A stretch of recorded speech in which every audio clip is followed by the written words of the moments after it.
things weren't exactly going well for Paul and Silas. Because of opposition to the Christian message, the Bible tells us that they were roughed up, dragged into the market square, arrested and taken to court.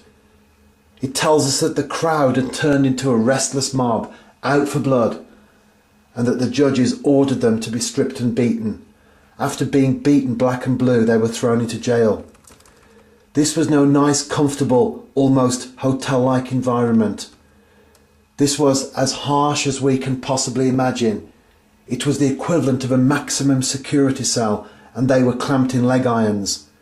How many Christians, when things don't go their way, start to blame God? Look at the number of times I've been to church in the last year, and this is how God treats me. But not Paul and Silas. Rather than reject God, they draw closer to him. The passage tells us that about midnight they were at prayer and singing a robust hymn to God. What an example to us all. How many times in the face of adversity do we shrink and retreat into our shells? But not Paul and Silas. They come out fighting for God. It was an awful day as I took my dog for a walk over local farmland. It was cold and wet and my feet squelched in the mud as I walked along the path. There was no sign of activity at all.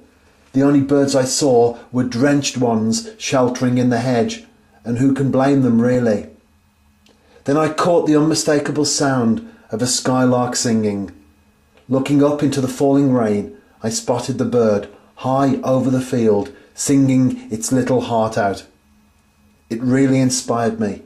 Just like Paul and Silas, it didn't look to the situation around it. Instead, it rose above it.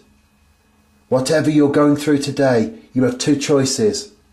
Are you going to give in and hide in the hedgerow? Or are you going to come out singing and praising God? Are you going to focus on the mud and rain of life? Or will you rise above the circumstances?